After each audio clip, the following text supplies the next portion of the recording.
Hi guys! Welcome back to my channel. Ngayong araw, samahan niyo muna akong kumain. Perfect na perfect ang Chowking Beef Mommy. Mainit-init, may sabaw at may comfort. So kung gutom ka rin, tara, kain na tayo. Grabe. Yung sabaw pa lang, panalo na. Alam mo yung pagka-beefy ng lasa, lasang-lasa mo. Tapos may gulay, may noodles, saktong lambot. Honestly, minsan, ito na lang talaga nagpapasaya sa araw ko eh.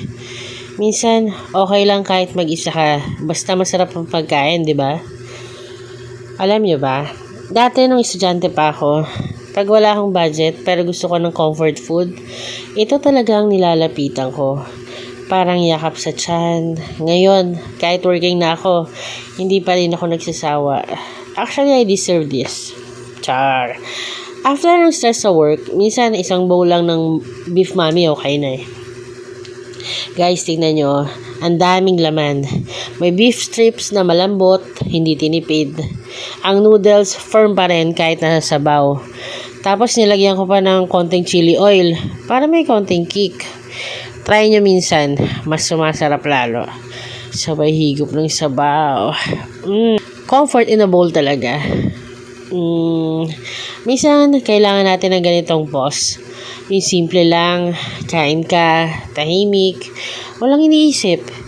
Hindi kailangan laging fancy. Minsan, isang bowl lang ng mami sapat na.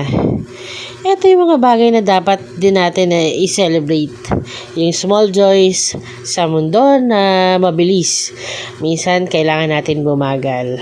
At kumain ng masarap. Ayan, paubos na. Grabe, sobrang satisfying. Salamat sa pagsama sa akin today.